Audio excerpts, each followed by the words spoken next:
welcome back again to my channel. So for today's video ay magre-review na naman tayo ng panibagong product, no? So this product guys is, I know na alam niyo to kasi especially doon sa mga may ante, no? May mga uncles na galing abroad or mga OFWs somewhere in Canada. So mostly kasi ito yung mga supplements nila doon, no? So yung mga titos and titos kasi namin from Canada, mga OFW din na nagtatrabaho doon, nagpapadala kasi sila sa amin ng mga package ng ganun, at saka na nagpapadala sila ng mga supplements, no, at kahit ano. So thank you so much to my titas and titos, especially dun sa mga nandun sa Canada, kasi sila talaga yung nagbibigay sa amin ng mga vitamins, no. And we all know guys that vitamins is very essential or very important, no, especially in our health, kasi ito yung ito yung nagpupuno, no, sa mga lacking na mga vitamins natin sa katawan, no. But it's but my advice is mas nice pa rin yung natural, kasi dun sa mga natural, no, iba talaga yung natural lang talaga na nakukuha natin yung mga vitamins. But minsan kasi kailangan din natin ng supplements kasi hindi talaga natin makukuha totally yung yung ibang vitamins, no. So we did also support from the supplements. But anyways, I will reveal to you if what is this product. So this product guys is the yung brand niya is Jamieson, as you can see, Jamieson, and then calcium, magnesium, zinc. So sa nakikita nyo, of course, ito ay isang calcium, no, na meron din siyang magnesium at meron siyang zinc, which is very important in our health, no. So ito guys, ito siya kalaki. Ito yung kamay ko, tapos ganyan, halos isang buong kamay ko yun siya kalaki. And sa isang bottle, mayroon siyang 100 couplets, no, or 100 tablets. Nakalagay din dito na helps to build strong bones and prevent osteoporosis. Actually, osteoporosis guys is isa to sa mga familiar na mga sakit, no, especially sa bones. So it's really necessary to take calcium medications, especially kung sa palagay mo may may mga may diferensya ka talaga sa sa mga bones mo, no.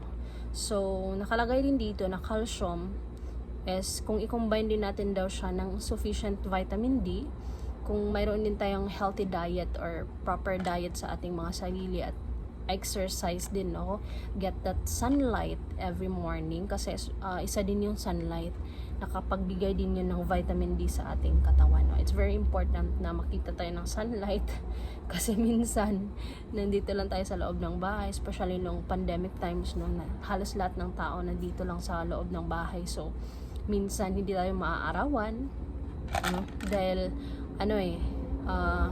sometimes may mga araw talaga na ayaw nating ayaw nating mag-wake up ng morning. Ayaw nating no, hirap talaga magtagala guys, kasi Bisaya akong dako. Anyways, kasi minsan hindi talaga tayo wala tayo sa mood, or nahihirapan tayong bumangon ng kanang siningalan sa buntag, no, kanang early in the morning. We are lazy na na mag-wake up. So may mga ganyan talaga na times kasi tao lang tayo. So it's very important na may mga supplements talaga for support lang. And also ang directions niya dito is for adults, we have to take 1 to 3 couplets daily with a meal, ha. So with a meal, so kailangan talaga mag-take nito. Kumain muna tayo ng lunch, dinner, or breakfast, no. Kailangan talagang may laman yung tiyan natin. Dessert Bisaya, bago tayo uminom ng gamot. But also guys, I want to advise na before taking any medications, no, kasi ako nagre-review lang ako ng product, and I'm not that really expert when it comes to medicines, kasi hindi naman ako doktor, hindi naman ako talagang expert sa mga medicine. So I advise to you na you can also go to the experts before taking any medications, kasi mas mas ano sila, mas expert kasi sila sa mga gamot. So better to consult first before taking any medications, para walang complications din, no, sa health natin. Kasi hindi tayo hindi pwedeng basta-basta lang nating inumin yung isang gamot tapos wala tayong consultation sa doctors natin. So it's very important to consult your doctor first before taking any medications, okay? Kasi ako, before ako din nag-take nito, I also go to my doctors, no? Kasi may nagpapa-consult din ako if okay lang ba tong gamot na to, doc, okay lang ba to, kasi may iniinom akong gamot, so okay lang ba siya, hindi ba siya mag-react, no, ganyan. So it's better to consult lagi yung expert talaga. So okay, so may warning din dito, no, some people may experience diarrhea. Zinc supplementation can cause also a copper deficiency. So actually guys, itong na-experience ko ito almost mga 4 months na iniinom ko.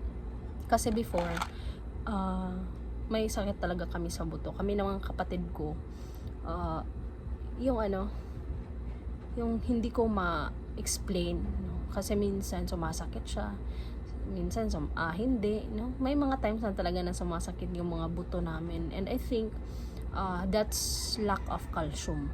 Kasi ako naman, nung baby pa talaga ako, hindi talaga ako mahilig uminom ng gatas, no? Kasi kami ng dalawang sister ko, hindi talaga kami hilig sa milk.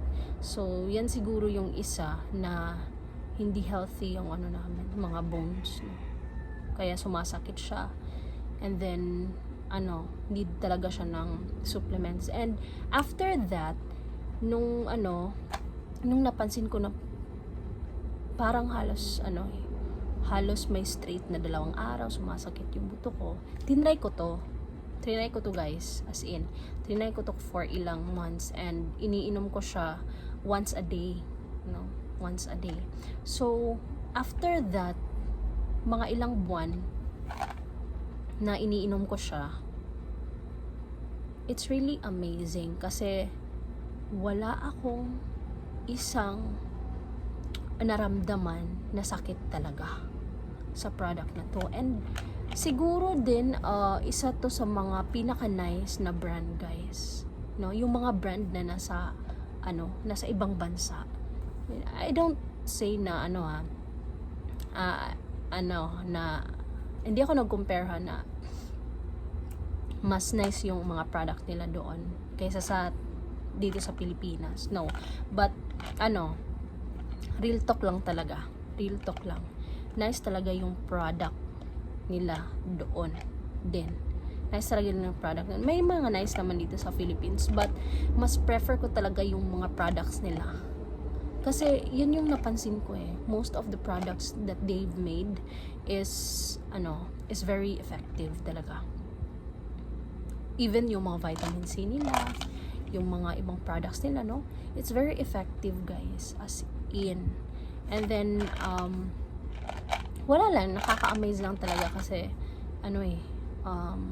minsan umiinom ako ng mga tabletas galing dito, no, yung mga natin made in here sa ating country, and minsan kasi hindi siya tumatalab sa akin. And napansin ko when I compare them both, no, mas gumagana talaga sa akin yung mga products ng ibang bansa, ewan ko talaga. mas gumagana talaga yung mga products nila, no. Siguro kasi quality talaga yung mga products nila. So that's why sa mga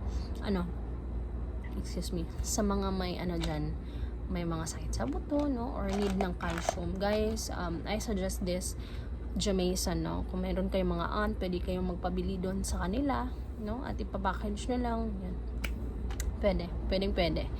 So marami doon sa kanila yung itong Jamaican. And guys, right now, ipapakita ko sa inyo ano yung laman niya. Ito yung laman niya, guys.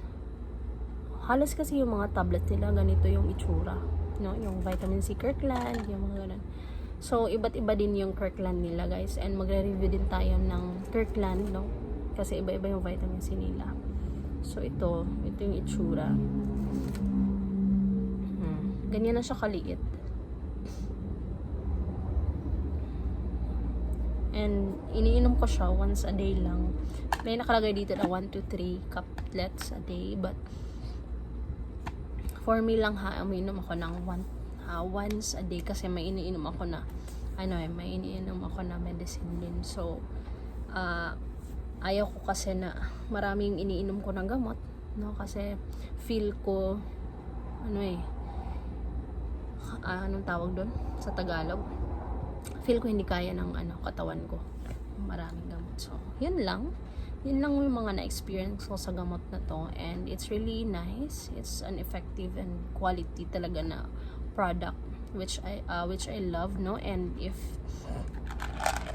plan ko din na na soon, if may pera na ako na pambili, I will buy another one. So yan lang. So next vlog natin, guys, is vitamin C Kirkland fish oil blend with Alaskan salmon oil. So mayroon na naman akong nito video, no, previous video ko na fish oil din, pero magkaiba lang talaga silang dalawa. So see you in my next vlog, guys. Bye! Thank you pala sa aking mga new subscribers. Welcome to my channel, guys. And I hope na supportan niyo pa din yung channel ko. You can also share my channel and my page, no. So thank you so much, and you can also visit my Facebook page, Krisa Herosa Vlog. Nandun yung mga vlogs ko, guys. No, so nandun lahat yung mga araw-araw na daily life vlog. So mag-upload pa ako ng marami, and thank you so much, guys.